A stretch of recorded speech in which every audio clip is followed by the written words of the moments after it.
everybody, this is Alchemist 2, and I'm back again with another book review.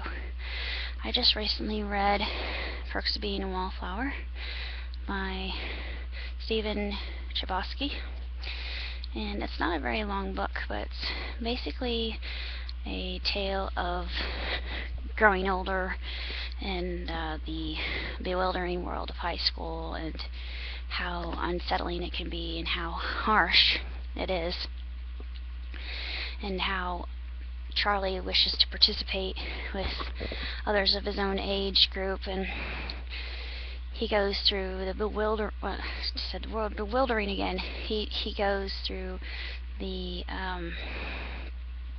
very confusing world of dating and sex, and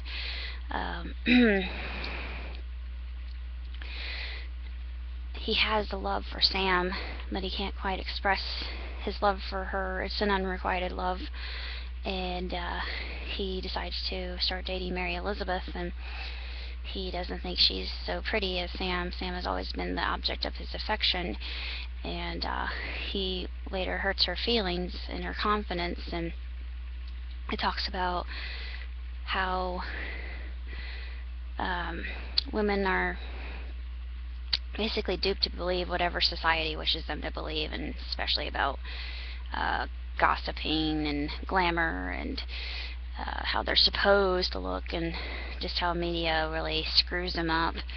And same thing with males. It doesn't really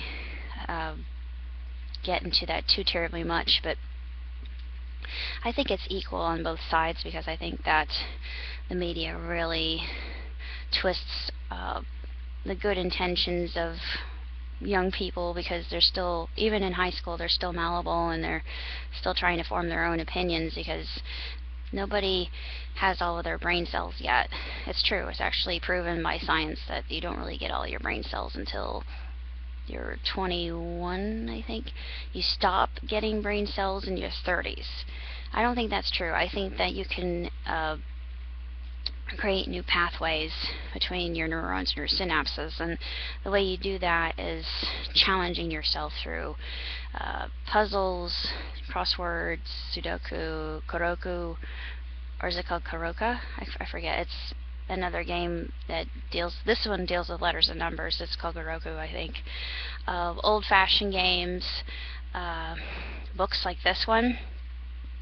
And I like the selection of music that he chose for the mixtapes. You could tell that this was a book that was written in the 90s. Actually, he writes it from the 90s.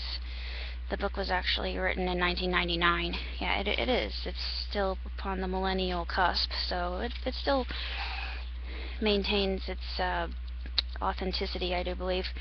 And it was funny reading about cassette tapes again, because that gave me some nostalgia.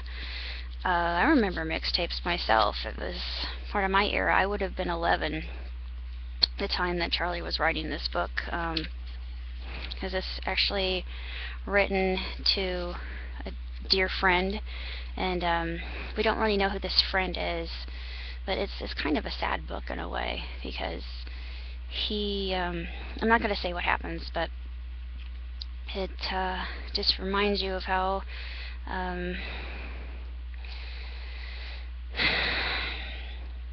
cruel kids can be sometimes, and just how challenging high school is. And personally, high school and middle school and elementary school were all periods of turmoil in my lifetime, and just horribly hard, and I'm not sure how I survived, but needless to say, Charlie is a very resilient person, and he bounces back quite a bit, and it shows the power of what friendship can do, and how friendship can endure anything, even if something really horrendous happens or tragic happens.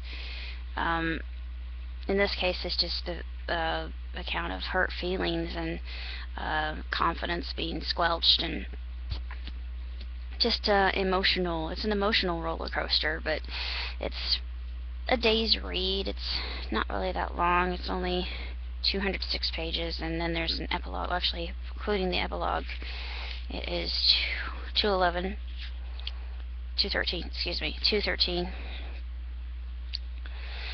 It's very intriguing, especially with the reading group guide at the very end. Asks some really excellent questions.